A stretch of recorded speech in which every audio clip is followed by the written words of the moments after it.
Hello and welcome. We are about to start our nuclear chemistry chapter today. You can see I have my Geiger counter out. We also have some radioactive sources.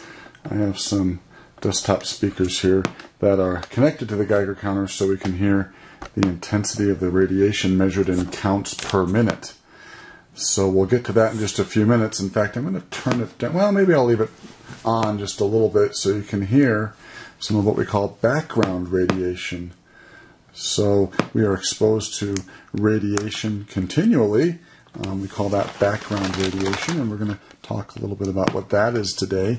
We also have some other sources. Now, these sources of radiation were purchased. I'm actually going to move those away from the Geiger counter, so that's not part of the background noise that we're hearing, and we can still hear a certain number of clicks or counts as I'm talking here.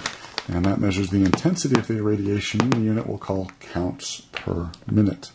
Now, first of all, let's talk about what ionizing radiation is. We've talked about the electromagnetic spectrum much earlier in the year.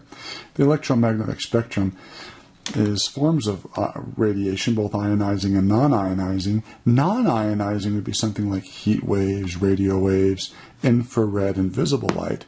Ionizing radiation would include ultraviolet radiation, X-rays and gamma rays. What we're going to talk about in this chapter on nuclear chemistry is ionizing radiation. So let's define that for you. Let me turn the speakers down so we don't hear the clicks any longer. Ionizing radiation is radiation with enough energy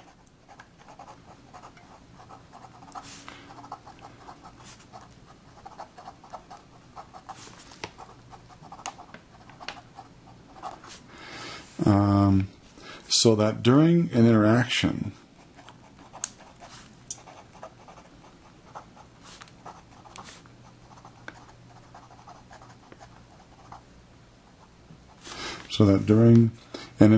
with an atom,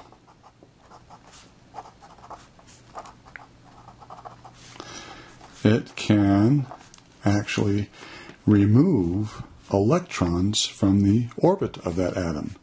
So it can remove electrons from the valence energy level, or the valence orbit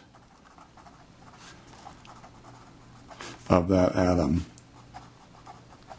And as you know, when you take electrons away from something, you pull away negative charges and you form an ion. So we form a charged particle or an ion. So the radiation has enough energy so that when it slams into that atom or that molecule, it hits it with so much force it can actually jar electrons loose. And when that happens, we form an ion, and that particle becomes pretty doggone chemically reactive, and it can cause some problems. Now let's talk about the discovery of ionizing radiation and actually some properties of that ionizing radiation. We're going to start talking about Ernest Rutherford. Now, we talked about him earlier in the year, if you might recall his gold foil experiment.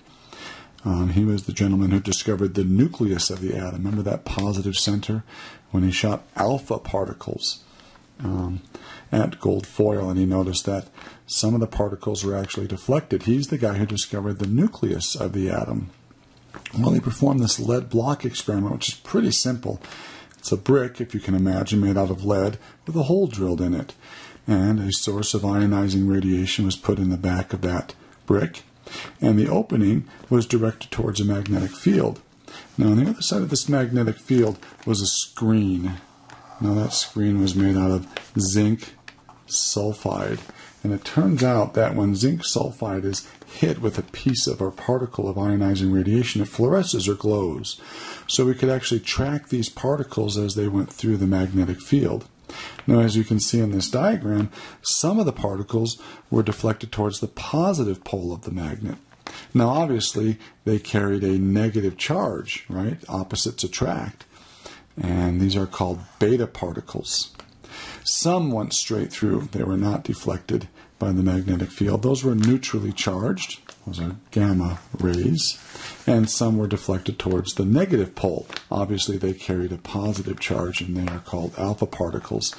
Now, you can see by the trackings of the beta and alpha particles that the beta particles were deflected much more so than the alphas were. That actually has something to do with the mass of the alpha particles. They're bigger, they're heavier, so as they pass through the magnetic field, they're not deflected by as much as the betas are. I'm going to pull my Geiger counter out again, and we're going to turn it on, and you'll notice that occasionally we'll get a click or a count every so often, and we could count that for a minute, and we could determine the background radiation here, and a unit called, once again, counts per minute. Well, what I want to do is I want to bring a source of, well, let's bring beta radiation forward first.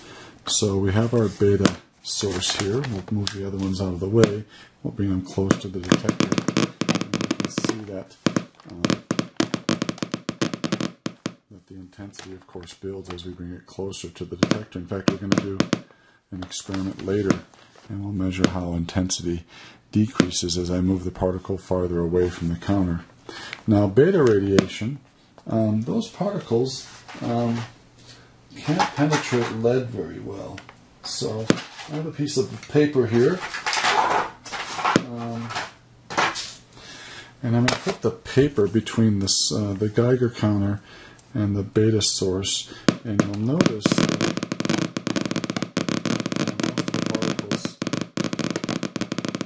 go straight through. The intensity isn't deterred very much. But now let me replace that piece of paper with a piece of lead, and you can see that lead does a really good job at stopping just about all the beta particles. So beta can be stopped by a relatively thin piece of lead. Now let's put the beta away, and let's pull out gamma this time. So here's my gamma source. And we're going to do the same thing. Gamma is not quite as intense as my beta. We'll put that there, and we'll put a piece of paper between the source. And you can see the paper does not stop that. Let's try the same thing with lead, and you'll see that the lead doesn't stop it either. So the penetrating ability of gamma is much better than that of beta. Let's do that again. Here's my beta source.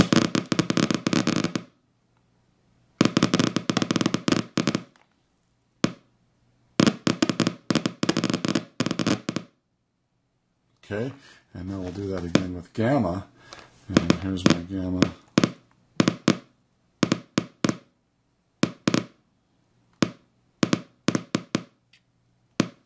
So with the gamma, it really didn't make a difference if the lead shielding was there. The gamma has the best penetrating ability of all. Beta is the next best, and my alpha, well, unfortunately, with the Geiger counter we have, it actually cannot detect any alpha radiation, but alpha radiation would be stopped by a piece of paper. Your skin could actually stop alpha radiation. Beta can penetrate paper, but as we saw, it can't penetrate lead or aluminum. It can penetrate your skin and soft tissue, but can't penetrate bone tissue.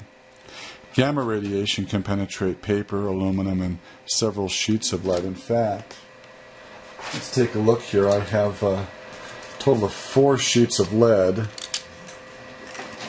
And let's see what happens here with the gamma radiation. So we'll turn our volume back up. And let's see. There's our gamma. And 1 piece of lead. Doesn't do anything. Let's put all 4 pieces there and see what happens. Of course, we're getting some distance come into play here. And you can see that even with 4 pieces of lead, the gamma radiation penetrates quite well. So gamma radiation, its penetrating ability is the best of the group, and then comes beta and then alpha. Now let me show you, if we had an image like this, here's a person. You can see that what I'm trying to tell you is that alpha radiation, you're protected quite well by just your skin or clothing. Beta radiation can penetrate your skin and some soft tissue, but it cannot penetrate bone tissue. And gamma radiation goes straight on through you, has the greatest penetrating ability. Now, a little analogy here that might help clear this up. I'm going to turn my volume down again. Let's say that between me and you, so obviously that's you behind this chain link fence, there's a chain link fence. And the objective in my little game I have here is to hit you. And I have 3 things that I can throw at you. So one of those things is a baseball.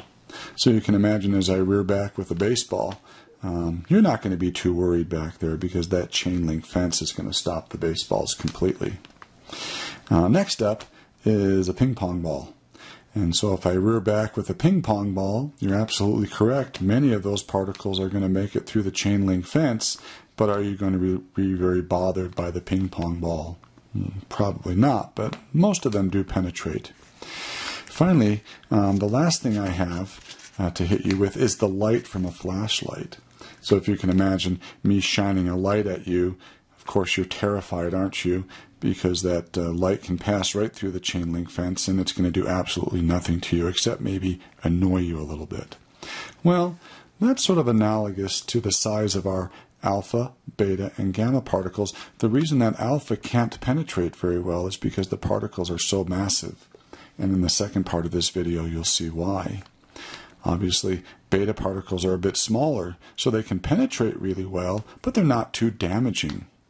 And finally, gamma radiation penetrates the best, but as far as damage is concerned, it's not going to affect you very much because it's just, well, you'll find out in a bit, it's just high-frequency electromagnetic radiation made up of tiny, massless particles called photons. Alrighty, well, that's our introduction to nuclear chemistry. We're going to go on with part 2 here, so stay tuned.